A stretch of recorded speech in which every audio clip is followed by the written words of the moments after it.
નમસ્કાર દોસ્તો, આજે બાયોલોજીની અંદર ધોરણ 12માં ચેપ્ટર નંબર 5 અને એની અંદર ટોપિક આપણે ભણવાના છે લિંગ નિશ્ચયન અને ભાગ છે 9મો લિંગ નિશ્ચયન. ખૂબ મહત્વનો અને એકદમ ઉપયોગી ટોપિક છે. લોજિકલ, અહીંયા પણ નીટની દ્રષ્ટિએ ખૂબ વેઇટેજ, એ તો મેં તમને કીધું. આ કેવી રીતે પૂછાય છે? આપણે લિંગ નિશ્ચયન શું છે, લિંગ નિશ્ચયન એટલે શું, બહુ મસ્ત વાત કરી છે. લિંગ નિશ્ચયન, લિંગ એટલે જાતીયતા નક્કી કરવી. લિંગનું નિશ્ચિતપણું, એ નર થશે કે માદા, એ વિકસતી સંતતિ કેવી હશે, શેને આધારે નક્કી થાય છે, એની વાત અહીંયા આપણે કરવાના છે. તો લિંગ નિશ્ચયની વાત જોઈએ. બહુ અગત્યનો અને મજા આવે એવો ટોપિક છે. Sex determination. તો જો લિંગ નિશ્ચયની ક્રિયાવિધિ હંમેશ માટે જનીન શાસ્ત્રીઓ માટે એક પઝલ બની ગઈ હતી, એક કોયડો બની રહી હતી. કારણ કે કેવી રીતે નક્કી કરવું, કેમ ભાઈ આ આવે છે, એ નર આવે છે કે માદા, કેને આધારે? આમ તો ઘણા વૈજ્ઞાનિકોએ ભાઈ એવું કીધું કે એક પ્રકારની બે અભિવ્યક્તિ છે મેન્ડલના લક્ષણની અભિવ્યક્તિ છે. એમ લિંગ એક લક્ષણ લઈ લ્યો તો બે અભિવ્યક્તિ થાય, નર અને માદા. જો આપણે ઊંચાઈ એક લક્ષણ લઈએ તો વધુ અને ઓછી ઊંચાઈ બે અભિવ્યક્તિ છે. એમ લિંગ એક લક્ષણ લ્યો એટલે નરપણું અને માદાપણું આ બે અભિવ્યક્તિ છે. પણ કેવી રીતે નક્કી થાય, એ કેને આધારે નક્કી થાય છે, એ બાબતને સમજવાની વાત હતી. એના માટે શું જવાબદાર છે, અથવા તો એ કારકો છે, ક્યાં કારકો છે, અથવા તો કોઈ રંગસૂત્ર જવાબદાર છે, જનીનો જવાબદાર છે કે કોઈ અન્ય બાબતો જવાબદાર છે, એની વાત કરવાની છે. એટલે શરૂઆતની અંદર જો આ જનીની કે રંગસૂત્રીય ક્રિયાવિધિ દ્વારા, જનીની કે રંગસૂત્રીય ક્રિયાવિધિ દ્વારા લિંગ નિર્ધારણના, લિંગ નક્કી કરવા માટેના પ્રારંભિક સંકેતો, આ પ્રારંભિક સંકેતો ક્યાંથી મળ્યા? તો કે કીટકો પર કરવામાં આવેલા શરૂઆતના પ્રયોગો પરથી પ્રાપ્ત થયા. એટલે લિંગ નિશ્ચયન માટેના પ્રારંભિક સંકેતો, જે રંગસૂત્રીય અથવા તો જનીનિક બાબતો માટેના પ્રારંભિક સંકેતો આપણને કીટકો ઉપર પ્રયોગો કરવાથી મળ્યા. શરૂઆત ત્યાંથી થઈ. હવે વાસ્તવની અંદર જુઓ, અનેક કીટકો ઉપર કોષીય નિરીક્ષણો, એના કોષનું નિરીક્ષણ કરવામાં આવ્યું, ઓબ્ઝર્વેશન કરવામાં આવ્યું, અને લિંગ નિશ્ચયના જનીનિક અને રંગસૂત્રીય આધારનો વિકાસ થયો. કોષીય નિરીક્ષણ એટલે એ ફલનની પ્રક્રિયામાં, પ્રજનનમાં જે ભાગ લે છે, એ કોષોનું ઓબ્ઝર્વેશન કરવામાં આવ્યું. અને એ કોષોના ઓબ્ઝર્વેશનને, કોષીય નિરીક્ષણને આધારે જનીનિક અથવા રંગસૂત્રીય બાબતનો આધાર નક્કી થયો અથવા તો એનો વિકાસ કરવામાં આવ્યો. જો હેન્કિંગ 1981માં કેટલાક કીટકોમાં શુક્રકોષ જનનની પ્રક્રિયા, એ શુક્રકોષ જનનની પ્રક્રિયાવિધિની વિભિન્ન અવસ્થામાં એક વિશેષ કોષ કેન્દ્રીય સંરચનાની ઓળખ મેળવી. એટલે શુક્રકોષ જનનની પ્રક્રિયામાં જે શુક્રકોષ નિર્માણ પામતા હતા, આ શુક્રકોષની અંદર જે કોષ કેન્દ્ર હોય, એ કોષ કેન્દ્રમાં એક ચોક્કસ કોષ કેન્દ્રીય સંરચના, એટલે કોષ કેન્દ્રની અંદર એક સંરચનાનો એને અભ્યાસ કર્યો. હવે કોષ કેન્દ્રની અંદર રહેલી સંરચના એ કઈ છે, એની ઓળખ મેળવી હેન્કિંગ. અને તેઓએ એ પણ જોયું કે 50% શુક્રકોષો, જોજો 50% શુક્રકોષમાં આ શુક્રકોષ જનન પછી આ સંરચના જોઈ શકાય છે. એના પછી આ સંરચના જોઈ શકાતી હતી. કેમાં? 50% શુક્રકોષમાં. જ્યારે બાકીના 50% શુક્રકોષમાં આ સંરચના જોવા મળતી નથી. કઈ સંરચના? એટલે કે એને બે પ્રકારના શુક્રકોષો ધ્યાનમાં આવ્યા. બે પ્રકારના શુક્રકોષો ધ્યાનમાં આવ્યા. 50% શુક્રકોષો એવા હતા કે જેમાં આ સંરચના જોવા મળતી હતી, અને 50% શુક્રકોષો એવા હતા કે જેમાં આ સંરચના જોવા મળતી ન હતી. હેન્કિંગને 50% શુક્રકોષોમાં એના કોષ કેન્દ્રની અંદર એક વિશિષ્ટ રચના જોવા મળી, અને 50% શુક્રકોષો એવા હતા કીટકોના કે જેમાં એવા વિશિષ્ટ સંરચના નહોતી. જો 1981માં કીટકોના શુક્રકોષ જનનની પ્રક્રિયાનો એણે અભ્યાસ કર્યો, તો એના કોષ કેન્દ્રની અંદર એક ચોક્કસ રચના જોવા મળી હેન્કિંગને. તો એને એ પણ ધ્યાનમાં આવ્યું કે 50% શુક્રકોષો એ સંરચના ધરાવતા હતા, અને 50% શુક્રકોષો કીટકની અંદર, એ કીટકની અંદર એવા હતા કે જેમાં આવા સંરચના ન હતી. એ સંરચનાને હેન્કિંગે શું કીધું? એ સંરચનાને હેન્કિંગે કંઈક નામ આપ્યું. એ નામ શું આપ્યું? જોજો, એ નામ આપ્યું હતું એક્સકાય. એ સંરચના, આમાં જે આ સંરચના જોવા મળી, એ સંરચનાને હેન્કિંગે શું નામ આપ્યું? એક્સકાય. આ હેન્કિંગ એને એક્સકાય કહેતો હતો. એ એક્સકાયને અન્ય વૈજ્ઞાનિકોના શોધ કાર્યથી એ નિષ્કર્ષ આપ્યો કે હેન્કિંગનું એક્સકાય એ વાસ્તવમાં રંગસૂત્ર જ હતું. એટલે હેન્કિંગ જે કોષ કેન્દ્રની અંદર જે એક બોડી જોવા મળતી હતી, એ બોડીને જે એને નામ આપ્યું હતું એક્સ બોડી અથવા એક્સકાય, એ વાસ્તવમાં એ એક્સકાય શું હતું ખબર પડી અન્ય વૈજ્ઞાનિકો દ્વારા કે એ એક્સકાય છે ને, એ એક્સકાય ખરેખર રંગસૂત્ર હતું. એટલે હેન્કિંગ જેને એક્સકાય કહેતા હતા એ રંગસૂત્ર છે. એટલે જોજો, એટલા માટે એ એક્સકાય એને નામ આપ્યું હતું એક્સ શબ્દ, એના ઉપરથી કાયને એને કીધું કે રંગસૂત્ર છે. એટલે એ હેન્કિંગનું એક્સકાય કયા તરીકે ઓળખવામાં આવ્યું? એક્સ રંગસૂત્ર તરીકે. સમજે? એટલે અન્ય વૈજ્ઞાનિકોએ કીધું કે ભાઈ એક્સકાય છે ને ખરેખર એક રંગસૂત્ર હતું, અને પછી એ રંગસૂત્રનું નામ રાખી દીધું એક્સ રંગસૂત્ર. અને પછી અભ્યાસ કરતા ખબર પડી અન્ય વૈજ્ઞાનિકો, ત્યાર પછી જો હેન્કિંગ, મેકલુંગ અને ત્યાર પછી ઘણા વૈજ્ઞાનિકો આવ્યા કે જેને લિંગી રંગસૂત્રો ઉપર અભ્યાસ કર્યો.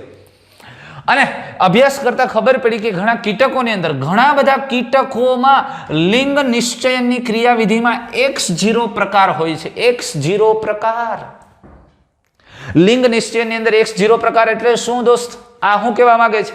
જો એ વાતને સમજીએ. હવે X0 પ્રકારની પદ્ધતિની વાત કરીએ તો જુઓ, એક વસ્તુ એમાં પછી એટલા માટે ધ્યાન મૂક્યું ભાઈ આ X0 પ્રકારની પદ્ધતિ કેવી રીતે, આના દ્વારા લિંગ નિશ્ચયન. તો એણે અભ્યાસ કર્યો કે અંડકોષો અને શુક્રકોષોનો બેનું ઓબ્ઝર્વેશન કર્યું. તો અંડકોષો જેટલા જોવા મળ્યા એ બધા જ અંડકોષમાં, સમજો વાતને, અંડકોષની અંદર, આ અંડકોષમાં શું જોવા મળ્યું? તો કે અંડકોષની અંદર અન્ય દૈહિક રંગસૂત્રો, એટલે આ દૈહિક રંગસૂત્રો છે, આવા 3 દૈહિક રંગસૂત્રો અને 1 એક્સલિંગી રંગસૂત્ર. બધા જ અંડકોષની અંદર આવા 3 દૈહિક રંગસૂત્રો અને 1 એક્સલિંગી રંગસૂત્ર હતું. એ જ જાતિના કીટકોના શુક્રકોષનો અભ્યાસ કર્યો તો શુક્રકોષની અંદર એને એવું જોવા મળ્યું કે 50% શુક્રકોષો એવા હતા કે જેની અંદર દૈહિક રંગસૂત્ર હોય અને કેટલાકમાં એક્સલિંગી રંગસૂત્ર હોય, અને કેટલાક શુક્રકોષો એવા હતા કે જેની અંદર 3 દૈહિક રંગસૂત્રો હોય પણ લિંગી રંગસૂત્ર હોય જ નહીં, ખાલી 3 દૈહિક રંગસૂત્રો. એટલે જો કીધું ને કે બધા જ અંડકોષમાં અન્ય રંગસૂત્રો, અન્ય એટલે કે આ દૈહિક રંગસૂત્રો સિવાય એક વધારાનું રંગસૂત્ર પણ હોય, એક વધારાનું રંગસૂત્ર દરેકમાં જોવા મળતું હતું, એ X. અને બીજી બાજુ કેટલાક શુક્રકોષમાં X રંગસૂત્ર હોય છે, જ્યારે કેટલાકમાં હોતું નથી. એટલે કેટલાકમાં X હતું ને કેટલાકમાં નહોતું. હવે થયું કેવું? તો હવે જુઓ, X રંગસૂત્રયુક્ત શુક્રકોષ દ્વારા ફલિત અંડકોષ માદા બની જાય. X રંગસૂત્રયુક્ત શુક્રકોષ, જો આનું ફલન આની સાથે થાય, એટલે આ બેનું ફલન થાય તો ફલિતાંડ કેવો સર્જાય ભાઈ? તો ફલિતાંડ આવો સર્જાય. આ એની 3 જોડ થઈ જાય, એટલે દૈહિક રંગસૂત્રોની 3 જોડ, આ 1 X અને 1 X. અને એ ફલિતાંડથી જે બનતી હતી એ માદા બનતી હતી. એટલે કે માદાની અંદર 3 જોડ દૈહિક રંગસૂત્ર અને 1 જોડ XX લિંગી રંગસૂત્ર હતા. અને જો આ શુક્રકોષ છે આની સાથે ફલનમાં ભાગ લે, કારણ કે અંડકોષ તો બધા હરખા જ છે, તો શું સર્જાય? આની સાથે ફલનમાં આ લે તો આવું થાય ને, આ બે ફલનમાં ભાગ લે એટલે બનતો ફલિતાંડ આવો થાય ને. 3 જોડ દૈહિક રંગસૂત્ર, અહીંયા કાંઈ નથી એટલે આ X, અને અહીં કાંઈ નથી એટલે 0, આ X0. તો X0 જે થયું એ નર પ્રાણી બન્યું. એટલે ખબર પડી કે X0 નર છે ને XX માદા છે. એટલે અહીંથી એ ખબર પડી કે આ રંગસૂત્ર X રંગસૂત્ર છે, લિંગ નિશ્ચયનમાં ભાગ લે છે. કેટલાક શુક્રકોષોની અંદર X લિંગી રંગસૂત્ર છે. હવે બધા જ અંડકોષો XX રંગસૂત્ર ધરાવે, બધા જમાં દૈહિક રંગસૂત્રો સિવાય X લિંગી રંગસૂત્ર છે અંડકોષમાં. હવે જો આ અંડકોષ સાથે શુક્રકોષ X લિંગી રંગસૂત્ર વાળો શુક્રકોષ જોડાય છે તો એ માદા બને છે. અને જો આ અંડકોષ સાથે ખાલી દૈહિક રંગસૂત્રો છે, લિંગી રંગસૂત્ર અથવા તો X રંગસૂત્ર વગરનો શુક્રકોષ ફલનમાં ભાગ લે તો વિકસતી સંતતિ નર સર્જે. અને એટલે આને X0 પ્રકારની લિંગ નિશ્ચયન પદ્ધતિ કીધી. નરની અંદર બે એકસલિંગી રંગસૂત્ર નથી, ખાલી એક એકસલિંગી સૂત્ર છે. 3 જોડ દૈહિક રંગસૂત્રો છે ને માત્ર એક છે, એટલે એને X0 પ્રકારની પદ્ધતિ કીધી. વાત સમજાઈશ તમને? તો આવું કેટલાક કીટકોની અંદર જોવા મળ્યું. હવે આપણને એક વાત સરસ મજાની કીધી. શું તમે વિચારો છો કે નર અને માદા બંનેમાં રંગસૂત્રોની સંખ્યા સરખી હોય છે? Question mark. હોય સરખી? આ કીટકો માટેની વાત કરવાની છે, પછી આગળ સ્ટડી થયા તો શરૂઆતમાં વાત હતી. પણ અહીંયા બહુ સ્પષ્ટ વાત થઈ છે કે ન હોય. હા, દૈહિક રંગસૂત્રો બેમાં સરખા છે, પણ માદામાં બે એકસલિંગી રંગસૂત્ર છે અને નરની અંદર એક જ એકસલિંગી રંગસૂત્ર છે, એટલે બે સરખા નથી. અહીંયા નરમાં માદા કરતા એક રંગસૂત્ર ઓછું છે, એટલે આ એક રંગસૂત્રની લિંગ નિશ્ચયનમાં ભૂમિકા હોવાથી તેને લિંગી રંગસૂત્ર કહેવામાં આવે છે, સેક્સ ક્રોમોઝોમ કહેવામાં આવે છે. સમજાય છે વાત? આને લિંગી રંગસૂત્ર અથવા આને એલોઝોમ્સ પણ કહેવાય. લિંગી રંગસૂત્રને એલોઝોમ્સ તરીકે પણ ઓળખાય, કારણ કે લિંગ નિશ્ચયનમાં એ ભાગ લે છે આ રંગસૂત્ર, એટલે એ રંગસૂત્રને નામ આપ્યું લિંગી રંગસૂત્ર. એટલે એક રંગસૂત્ર લિંગ નિશ્ચયનમાં ભાગ લે એટલે એ લિંગી રંગસૂત્ર. હજી એની સાથે કોઈ બીજું રંગસૂત્ર લિંગ નિશ્ચયનમાં ભાગ લે તો એને લિંગી રંગસૂત્ર કહેવાય. પણ બાકીના બીજા બધા જે કોષની અંદર રહેલા રંગસૂત્રો છે એ બધાને દૈહિક રંગસૂત્ર કહેવામાં આવે, ઓટોઝોમ્સ કહેવામાં આવે.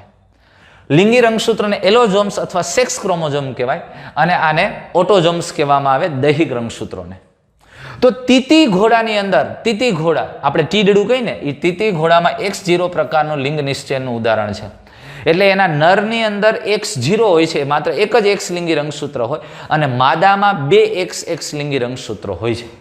નરમાં દૈહિક રંગસૂત્રો સિવાય એક રંગસૂત્ર આવેલું હોય છે, જ્યારે માદામાં દૈહિક રંગસૂત્રો સિવાય એક રંગસૂત્રની એક જોડ આવેલી હોય.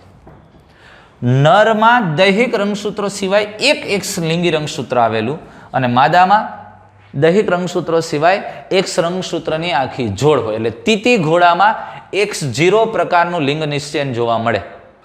એટલે કે અહીંયા વિષમ યુગ્મતા છે, એના અંડકોષમાં વિષમ યુગ્મ છે અથવા તો નરમાં, તો ત્યાં તમે એક વસ્તુ સમજો, શુક્રકોષો જુદા જુદા પ્રકારના સર્જાય, એક X વાળો ને એક X વગરનો, પણ અંડકોષો તો બધા સરખા જ સર્જાય છે.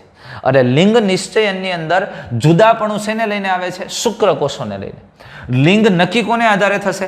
કયો શુક્રકોષ ફલનમાં ભાગ લે છે એને આધારે. X લિંગી રંગસૂત્ર વાળો ભાગ લે તો માદા બનશે અને X વગરનો ભાગ લે તો નર બનશે.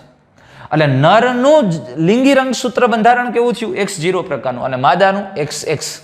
બાકી દૈહિક રંગસૂત્રો તો બંનેમાં સરખા જ છે.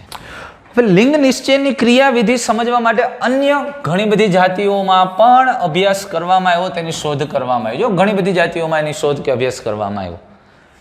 ઘણા કીટકો અને મનુષ્ય સહિત સ્તનધારી પ્રાણીઓ, સસ્તન પ્રાણીઓમાં XY પ્રકારનું લિંગ નિશ્ચયન જોવા મળે છે. જો કેટલાક કીટકોમાં X0 પ્રકારનું, તીતી ઘોડા જેવા કીટકોમાં, અને ઘણા કીટકો એવા છે કે જેમાં XY પ્રકારનું લિંગ નિશ્ચયન જોવા. કીટકો તો ઠીક, મનુષ્ય સહિતના બધા સસ્તન પ્રાણીઓની અંદર પણ XY પ્રકારે જોવા મળે છે. જ્યાં નર અને માદા બંનેમાં રંગસૂત્રની સંખ્યા કેવી થશે? સરખી. X0 પ્રકારનું હોય તો બેયમાં રંગસૂત્રની સંખ્યા જુદી થશે. નર કરતાં માદામાં એક રંગસૂત્ર વધી જાય, કારણ કે નરમાં X0 છે, એટલે 0 અહીંયા રંગસૂત્ર નથી, માત્ર એક જ લિંગી રંગસૂત્ર X છે. પણ અહીંયા તો લિંગી રંગસૂત્ર નરની અંદર બે થઈ ગયા, અલગ અલગ, એક X અને Y. એટલે રંગસૂત્રની સંખ્યા નર અને માદામાં સરખી થઈ. દૈહિક રંગસૂત્રો તો સરખા છે, પણ લિંગી રંગસૂત્રો ખાલી ફેર એટલો છે કે નરની અંદર XY છે અને માદામાં XX છે. એટલે નરમાં એક રંગસૂત્ર X હોય અને તેનું જોડીદાર બીજું એક નાનું રંગસૂત્ર આવેલું જે Y રંગસૂત્ર છે. આ X રંગસૂત્ર અને તેનું જોડીદાર બીજું Y એ નાનું હોય છે X કરતા. સમજાય છે વસ્તુ? બાકી દૈહિક રંગસૂત્રો નર અને માદા બંનેમાં સરખા હોય છે. અને બીજી રીતે કહીએ તો નરમાં દૈહિક રંગસૂત્રોની સાથે XY હોય અને માદામાં દૈહિક રંગસૂત્રોની સાથે XX હોય.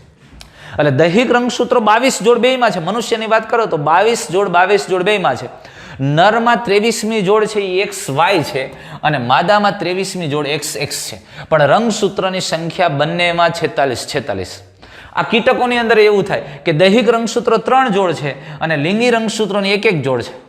માદામાં XX છે, નરમાં XY છે.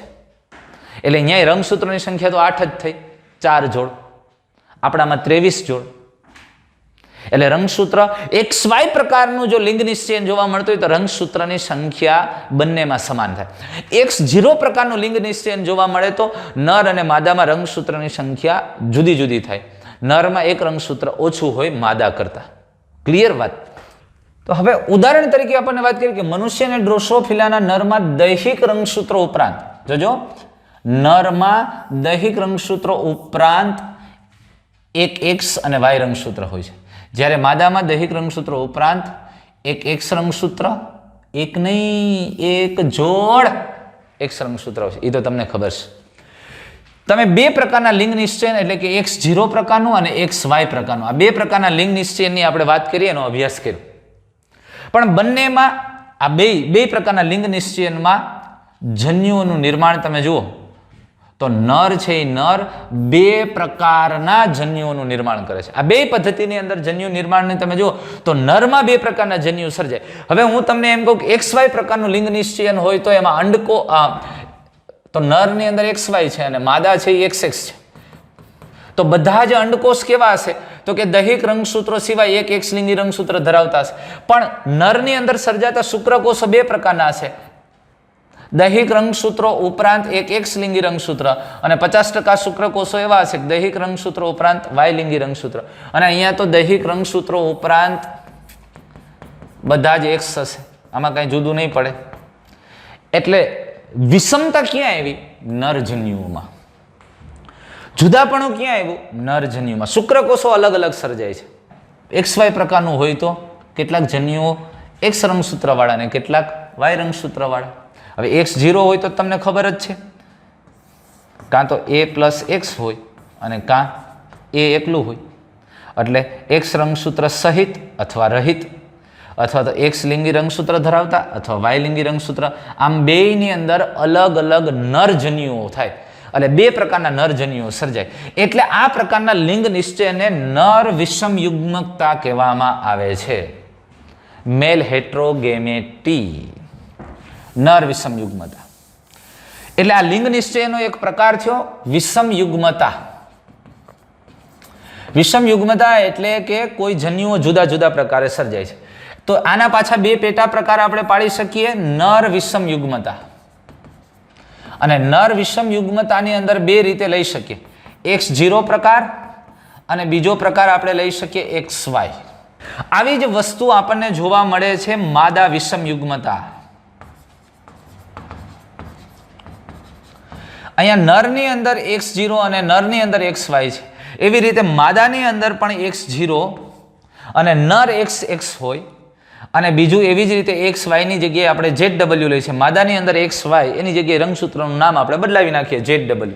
એટલે હવે વિષમ યુગ્મતા બેયમાં જોવા મળે, નર અને માદામાં. પણ અત્યારે જે વાત કરી છે એ નરની અંદર જોવા મળે છે, એટલે એને નર વિષમ યુગ્મતા. અને માદામાં વિષમ યુગ્મતા હોય તો અંડકોષ બે પ્રકારના સર્જાય અને શુક્રકોષ એક પ્રકારના સર્જાય છે.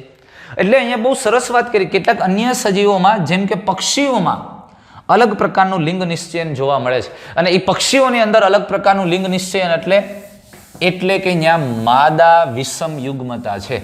તો આ પ્રક્રિયાની અંદર રંગસૂત્રની કુલ સંખ્યા નર અને માદા બંનેમાં સરખી હોય છે. પરંતુ માદા દ્વારા લિંગી રંગસૂત્રો બે ભિન્ન પ્રકારના જન્યુઓનું નિર્માણ કરે છે. માદા વિષમ યુગ્મતા. અહીંયા માદા દ્વારા બે ભિન્ન પ્રકારના જન્યુઓનું નિર્માણ થાય. બે પ્રકારના માદા જન્યુ એટલે કે માદામાં વિષમ યુગ્મતા છે, ફિમેલ હિટ્રોગેમેટી છે. તો અગાઉ આપણને હવે વાત સ્પષ્ટ થઈ ગઈ છે.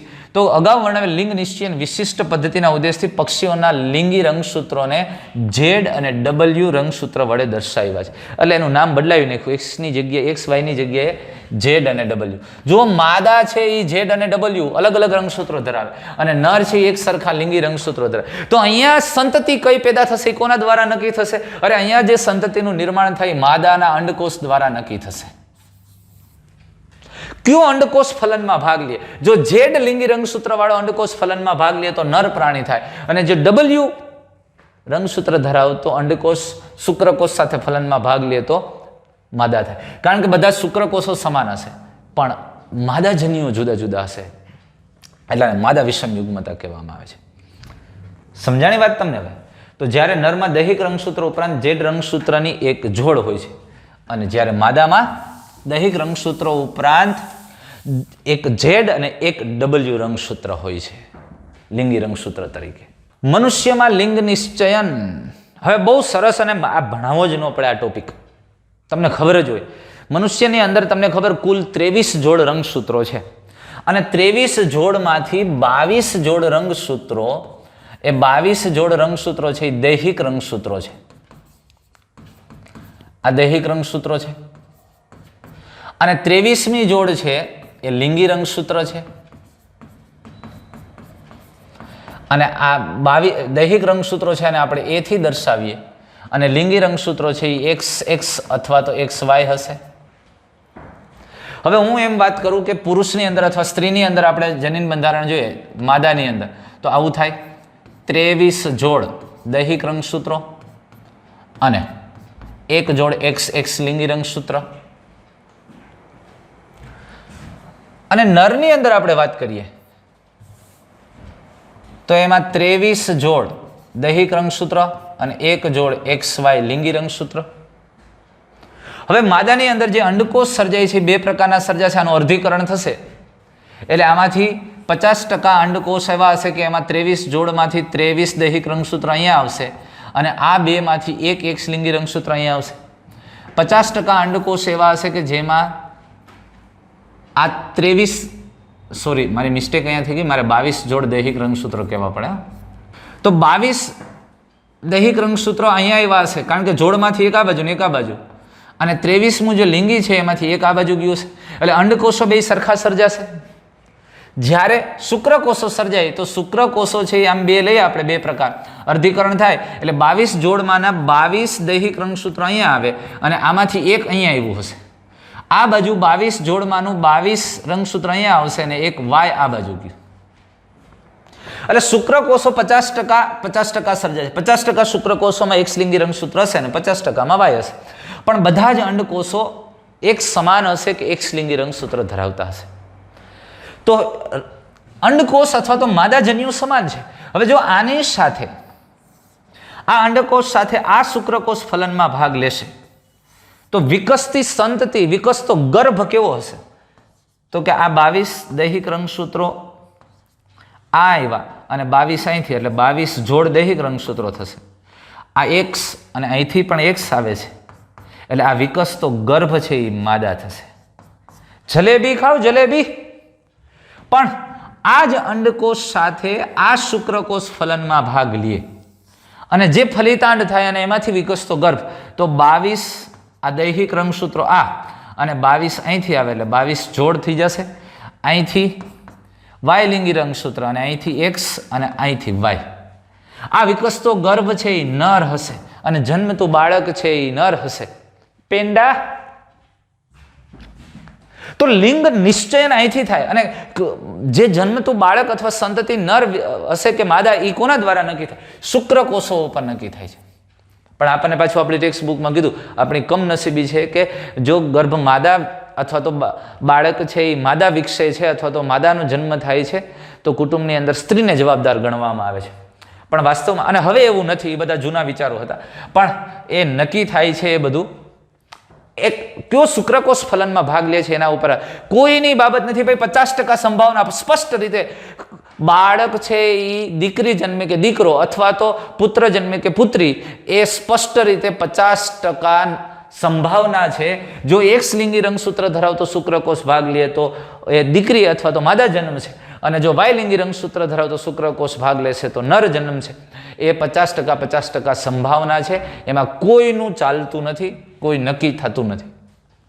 એ તો કયો શુક્રકોષ એ ફલનની પ્રક્રિયામાં ભાગ લે. અને ન્યાય કેવડી કોમ્પિટિશન છે તમને ખબર છે. હવે ફલનમાં જે ભાગ લે અને જેના દ્વારા ફલન થઈને ફલિતાંડ બને એને આધારે ગર્ભનો વિકાસ થાય. અને એ તો તમે ભણી ગયા છો. ન્યાય કેટલા શુક્રકોષો એક સાથે અંડકોષ સાથે જોડાય એમાંથી એકનો વારો આવે અને કયો રંગસૂત્ર સાથેનો શુક્રકોષ ફલનમાં ભાગ લે એને આધારે સંતતિ અથવા તો ગર્ભ વિકાસ થશે. નર કે માદા એને આધારે નક્કી થશે.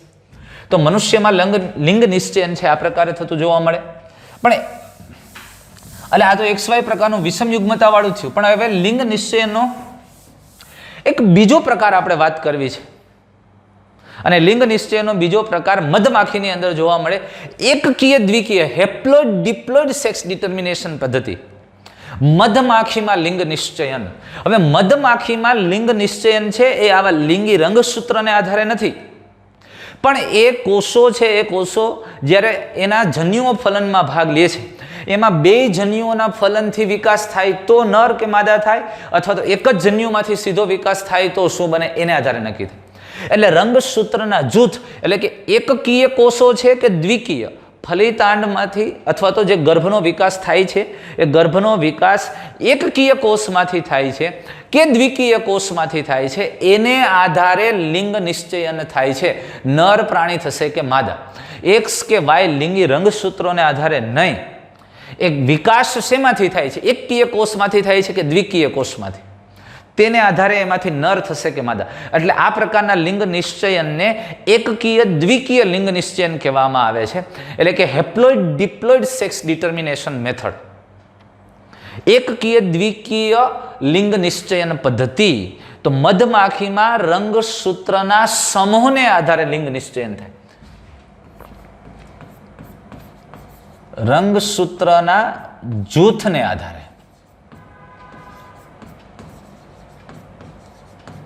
હવે એ કેવી રીતે રંગસૂત્રના જૂથને આધારે? હું તમને પેલા પ્રાઇમરી માહિતી, મધમાખીની અંદર નર છે ને એ એકકીય હોય અને માદા છે ને એ દ્વિકીય હોય.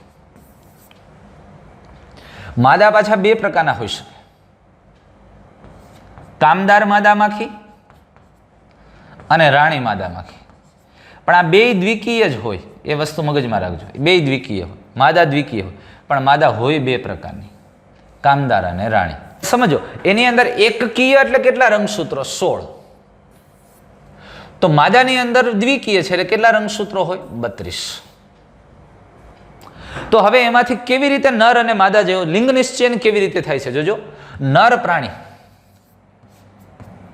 અને નર છે એના કોષોની અંદર જનીન રંગસૂત્રોની સંખ્યા ગણો તો 16 હોય, અને માદા પ્રાણી તમે લઈ લ્યો તો માદા પ્રાણીની અંદર એના કોષોમાં રંગસૂત્રની સંખ્યા 32 હોય. હવે નર પ્રાણી છે એને ડ્રોન તરીકે આપણે ઓળખીએ છીએ. મધમાખીમાં નરને ડ્રોન કહેવાય, ડોન ને ડ્રોન. આ નર પ્રાણી છે એ સામાન્ય રીતે શુક્રકોષોનું નિર્માણ કરી શકે છે, ફર્ટાઇલ છે, તો પણ એમાં સમભાજનથી શુક્રકોષ બને છે. ઓલરેડી એકકીય છે, અને એકકીય છે એટલે અહીંયા સમભાજનથી શુક્રકોષોનું નિર્માણ થાય, અને જે શુક્રકોષો અથવા તો નરજન્યુઓ સર્જાય એ બધા 16 જ રંગસૂત્ર ધરાવતા હોય, એકકીય નરજન્યુઓ. માદાની અંદર જ્યારે માદા જન્યુઓ સર્જાય છે ત્યારે અહીંયા અર્ધીકરણ થાય, ત્યારે અહીંયા અર્ધીકરણ થાય. પણ જ્યારે નરમાંથી નરજન્યુ સર્જાય ત્યારે સમભાજન થાય, કારણ કે નર છે એકકીય હોય. હવે જ્યારે માદાજન્યુ સર્જાય છે ત્યારે માદાજન્યુમાંય 16 જ હોય બધા રંગસૂત્રો, અર્ધીકરણ થઈને સર્જાય. હવે અગત્યની વાત છે, જોજો, સમજો વાતને. જ્યારે આ માદા છે ઈંડા મૂકે અને એ ઈંડાનું આ નરજન્યુ દ્વારા ફલન થાય, ફલન થઈને ફલિતાંડ બને, એટલે ફલિતાંડની અંદર પાછા 32 રંગસૂત્ર થશે, એટલે કે આ દ્વિકીય થશે. જો એ ફલિતાંડ થશે દ્વિકીય અને ફલિતાંડમાંથી સજીવનો વિકાસ થશે તો આ વિકસતો ગર્ભ માદા બનશે.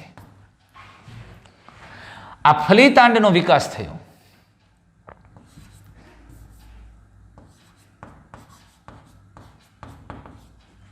આ ફલિતાંડનો વિકાસ થાય તો વિકસતો ગર્ભ માદા બનશે. એ માદામાંથી પછી કામદાર માખી બને અથવા તો રાણી બને, પણ એ બને માદા. પણ જો આ માદા જન્યુ છે, માદા જન્યુ એમનેમ જ વિકાસ પામે, અસંયોગી જનન, આ માદા જન્યુનું ફલન થયા વગર વિકાસ, વાતને સમજો, ફલન થયા વગર, ફલન થયા વગર એનો વિકાસ થાય તો આમાંથી વિકસતા પ્રાણી નર હશે, જે કેવા હશે? એકકીય હશે. વાત સમજાણી તમને? મધમાખીની અંદર નર પ્રાણી એકકીય હોય, એના શુક્રકોષો ફલનમાં ભાગ લે અને ફલિતાંડ થાય, એટલે માદા છે એ દ્વિકીય છે, એના અર્ધીકરણથી જ માદા જન્યુઓ બેની અંદર 16 રંગસૂત્ર છે. પણ નર અને માદા જન્યુનું ફલન થઈને ફલિતાંડમાંથી જે ગર્ભ વિકાસ પામે એ બધી માદા બને. અને માખી છે એ ઈંડા મૂકે ને કેટલાક ઈંડાનું ફલન થયા વગર વિકાસ થાય. ફલન થયા વગર વિકાસ થાય બધા નર પ્રાણી બને, એટલે એ એકકીય છે. એટલે એનો મતલબ એવો છે કે જ્યારે એકકીય સજીવ વિકાસ પામે છે એ નર થાય છે અને દ્વિકીય વિકાસ પામે છે એ માદા છે. એટલે રંગસૂત્રના જૂથને આધારે નક્કી થયું, જો દ્વિકીય છે તો માદા અને એકકીય છે તો નર. એટલે જૂથને આધારે નક્કી થયું કે બે જૂથ એક સાથે રંગસૂત્રના હોય, દ્વિકીય હોય તો માદા અને એક હોય તો નર. અને એટલે અહીંયા એક મજાની વાત કરી છે કે નરને ક્યારે જોજો, નર છે એ ક્યારેય પિતા ન હોય, અને એટલે કે એને ક્યારેય પુત્ર ન હોય. કેમ એવું? સિમ્પલ વાત છે, તમે સમજો. નર છે આ નર પ્રાણીના શુક્રકોષોના ફલન થઈને જે બને એ તો માદા જ સર્જાય છે, એટલે એને સીધો પુત્ર તો ક્યારેય હોય જ નહીં. પણ આ માદા છે એ માદા જ્યારે ઈંડા મૂકે અને એ ઈંડાનું ફલન થયા વગર વિકાસ થાય એ પાછું નર પ્રાણી બને. એટલે નરને સીધો પુત્ર ન જન્મે, પણ આ નરની માદા થઈ અને એ માદાના પાછા બેટા નર થયા, એટલે પૌત્ર અને દાદાનો સંબંધ થાય. પણ પિતા અને પુત્રનો સંબંધ ન થાય, કારણ કે નરજન્યુમાંથી સીધો નર નથી બનતો. નરજન્યુ ફલનમાં ભાગ લે એટલે માદા બને, અને શુક્રકોષમાંથી સીધું પ્રાણી વિકાસ જ નથી પામતું, એ તો માદાજન્યુમાંથી વિકાસ. એટલે આ નર પ્રાણીના શુક્રકોષો ફલનમાં ભાગ લઈને માદા જ પેદા થાય. શુક્રકોષો સીધું સજીવ નથી બનાવી શકતું, ફલન થઈ અને ફલનમાંથી માદા જ બને, કારણ કે દ્વિકીય છે. એટલે ક્યારેય એને પુત્ર હોય જ નહીં. પણ આ નરના શુક્રકોષો ફલનમાં ભાગ લે એટલે માદા થઈ, એટલે દીકરી થઈ. પછી એ દીકરીના અંડકોષ ફલન થયા વગર પાછા નર બનાવે. એટલે આમાંથી સીધા નર નથી બનતા, પણ વાયા દીકરી થઈને બીજા પેદા થાય છે. એટલે કે દાદા અને પૌત્રનો સંબંધ થાય. સમજાય છે? એટલે અહીંયા પિતા પુત્રનો સંબંધ ન હોય, બે નર વચ્ચે પૌત્ર અને દાદાનો સંબંધ હોય. ખ્યાલ આવ્યો? એટલે આ પ્રકારે મધમાખીની અંદર લિંગ નિશ્ચયની પ્રક્રિયા જોવા મળે છે. અને હવે નેક્સ્ટ વિડીયોની અંદર આપણે વિકૃતિની વાત કરશું, અને એ ટોપિક ભાઈ મજા આવી જાય એવો ટોપિક છે. બરોબર છે? અને આટલું રાખીએ છીએ આજે. Thank you.